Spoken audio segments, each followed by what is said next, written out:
রাতুল, তোকে একবার গ্রামে যেতে হয় যে, তোর দাদি ফোন করেছিলেন আমাকে। তারা কেন ফোন করবে? তাদের সাথে তো আমাদের কোনো সম্পর্ক নাই না। রক্তের সম্পর্ক তো কিসের রক্তের কথা বলছো তুমি?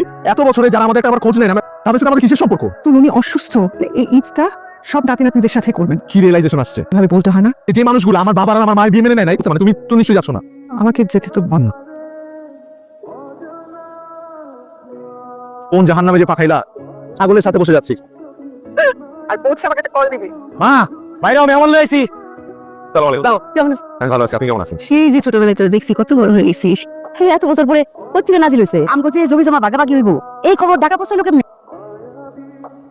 তো ছোট চাচার মাইয়া আমি কামাই না আর সেন তো দাদি কোথায়?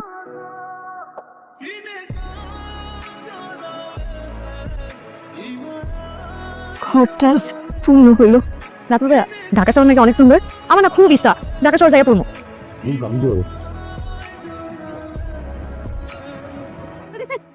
ভালো লাগছে? বেশি ঝালছে।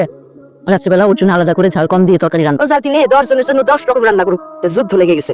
বুঝছি তো? আমি তোর অ্যাড দিতেছি, তুই আমার ই কর, অ্যাকসেপ্ট কর। প্রোফাইলের নাম কি? অ্যান্সার চালু। তুই তো আমার ওল্ড লিস্টেই আছো।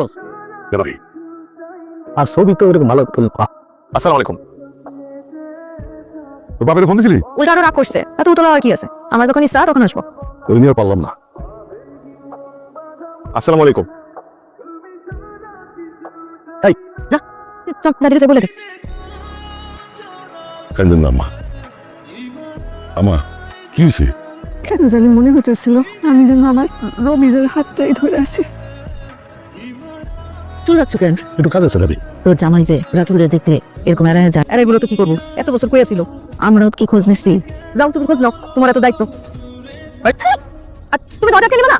কিছু দেখলো কাউকে কিচ্ছু বলো না। তুই তো ওখানে গিয়ে আমাকে ভুলে গেছিস, আর মাত্র 2টা দিন যেমন চলে আসবি। কিভাবে যে টিকবো? জীবনে রক্তের সম্পর্ক কি খুব গুরুত্বপূর্ণ? কিন্তু মানুষগুলো অদ্ভুত।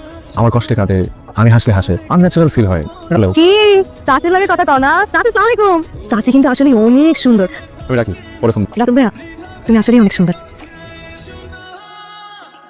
রাত্রে এখানে তাকে ঠিক না, সাক্ষরের ভয় আছে।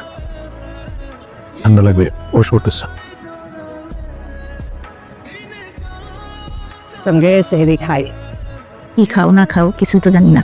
আমরা যা খাই তাই খাবে, এত তুলু তুলু করার কি হলো গো ভাবি? চুপ কর। চুপ করবো কেন? কি কারণে আসছে সেটা কি আমরা কেউ জানি না? ওকে আমি আসতে বলছি। জি আম্মা। কিছু মনে করো না ভাই, খাও খাও। তোর একটা হাফ মান তো পেয়াদো, ওর যদি কিছু তো সাঁতার জানে? আমি আসলে সাঁতার জানি না।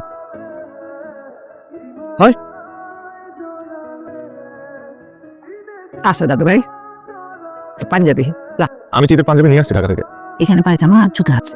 এর দরকার ছিল না। সকল দিয়েই তো দিছি, তোমার তো হক আছে। লজ্জা লাগতেছে, মানে আমি তো আপনাদের কারোর জন্য কিছু আনি নাই। টাকা গিয়ে কিনা পাঠাইবা, আমার জামা কেনার আগে কিন্তু হোয়াটসঅ্যাপে ছবি দিবা, মুখে কিচ্ছু আটকায় না। ঢাকায় যে আর জীবনে এখানে আসে কিনা সন্দেহ। এইটা দেন, নীলটা বাদ দেন। তো বিলটা করে দেন ভাইয়া। বিল দেওয়া লাগবে না। টাকা তো লাগবে না কে? না, চাচা দিয়ে দিয়েছে। আপনি পারি। তুই দেখি আজকে কল দিতে ভুলে গেছিস। সমস্যাগুলো আগের মতোই আছে। ঈদে জামা কাপড় কিনে দিছি মা, এই প্রথম। আমিও কিনে দিছি, টাকা পেলি কোথায়? কিন্তু মা আমার একটা টাকাও দিতে হয় না। ছোট চাচা দোকানদারকে আগে টাকা দিয়ে রাখছিল। তুই না বললি উনি তোকে দেখতে পারে না? আমি তো তাই জানতাম। ঈদ করে জমা দিব। জামা কাপড়গুলো পছন্দ হচ্ছে? একটু খ্যাত আর কি।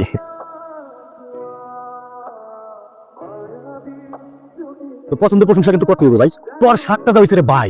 আমার কোন শার্টটা? কেন শালু দেয়নি তোরে? না তোর মাটির ব্যাংক ভাইয়া ওর তাড়াহুড়া করে শার্ট কিনে নিলো, তোর দিব দেখা তোর নিজে সমস্যা নিতে সমাধান। আল্লাহ আমিন। আসসালামু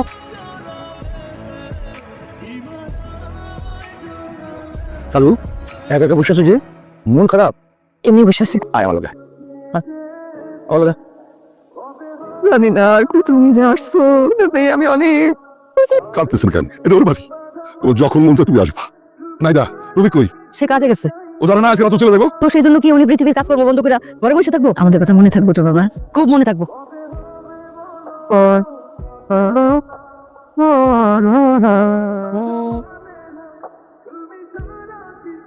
কিরে এটা তোমার জন্য কিনছিলাম, এমন খ্যাত শার্ট তোমার ব্যাপার, নিবা নাকি নিবা না? আসি।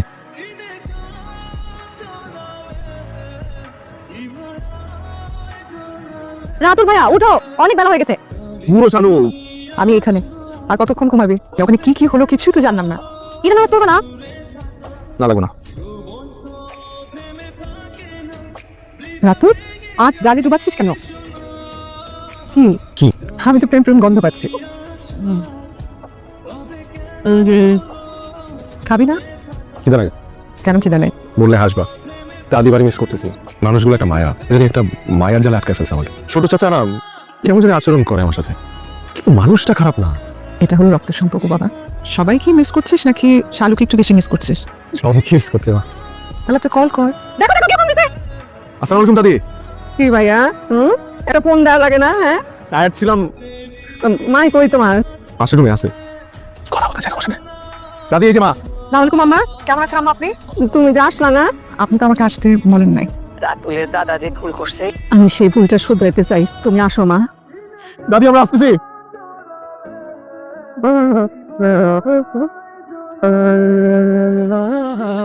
সে তো সবকিছু মেনে নিলাম, এসব কথা বাদ দেন। আপনার জন্য আমি খাইতে গেছি। শাড়ি কাপড় দিয়ে সবার মন জয় করতেছেন সম্পত্তি জয় করার জন্য। চুপ কর। না, এটা কি ভুল কিছু বলছে? এখন হঠাৎ করে এসে হাজির বুঝি না কি জন্য আসছে? আব্বাই রমিজের কোনো সম্পত্তি লিখে দিয়ে যায় নাই। আমার যা কিছু আছে বিষয় সম্পত্তি আমি সবকিছু ওদেরকে দিয়ে যাব। সম্পত্তি নিতে তোমার কোনো আপত্তি নেই তো? এই সম্পত্তিতে তো আমার কোনো অধিকার নেই। এখানে আসার আগে আমি সম্পর্কের ভ্যালু বুঝতাম না। ঢাকায় বড় হয়েছে, বাবাকে ছাড়া কি পাশের ফ্ল্যাটে কে থাকে এটাই আমি জানি না। দাদির কথার কারণে আমি এখানে আসি। তারপর থেকে আমি বুঝতে পারি একটু একটু করে যে মানুষগুলো আত্মার মানুষ। আমার খাওয়া টেবিলে যখন ঝাল লাগে তখন প্রত্যেকটা মানুষ অস্থির হয়ে যায়। দুষ্টামি করতে করতে আমি পুকুরে পড়ে যেতে নিয়েছিলাম, তা যাই এখন আমার ভাই রকি পানিতে চাপ দিছে। এগুলো তো আমি কিছু বুঝতাম না কখনো। বাবা মারা যাওয়ার আগে একটা জিনিস অনুরোধ করে গেছে, সে তার আপনজনদের পাশে থাকতে চেয়েছিল। দাদি আমার অধিকার তো কম, আজকে প্রথম তোমাকে দাদি বলে ডাকলাম। আমার কোনো সম্পত্তি রাখবে না, আমি কিছু চাই না, আপনাদের ভালোবাসা চাই। ইয়েস, আমাদেরকে দূরে রাখবেন না, কবরের পাশে দিয়ে প্লিজ। তোমার কি মনে হয়েছে আমরা সম্পত্তি চাই? আমার ভাইটারে আমার কাছে ছিনে নিছে মাত্র 1 বছরের ভালোবাসার জন্য। একজন মানুষ কি করে এই সম্পর্ক ভুলে যেতে পারেন? তোমার মায়ের উপরে আমার রাখছে, আমি তোমাদের সহ্য করতে পারি নাই। তোমার চাচা কিছুই বুঝায় বলতে পারেন। তুমি যখন আসছো তোমার চাচা ভাবছিল আসবে না, তারপরও তোমরা ছুটে আসছে। তোমার এক বছর দেখাচ্ছিল, যখন তার ভাইয়ের কথা মনে পড়ে গেছে সে আবার পালা গেছে। কিন্তু দিন রাত খালি তোমার খোঁজ খবর করতো। তুমি যখন রাত্রে ঘুমাও একটা মশা যেন তোমার কামড় দিতে না পারে, বারবার কয়েল দিয়ে পাঠাইতো। রাতুরে যেন একটা মশা না কামড়ায়। তোমার বাবা আমার এত আদর করতো, একদম বোনের মতো আদর করতো। সেই রাঙ্গা ভাইজান যখন লাশ হয়ে ফিরে আসতো তোমার মায়ের প্রতি আর তোমার প্রতি খুব অভিমান করছে। তুমি যখন চলে যাও আমি তো অত কিছু বুঝি না, একটা জিনিস বুঝছি, আমার ভাতি যেহেতু আপনি ওর জন্য মানুষ করছেন, পরে দেখে আমার বাইরে করছে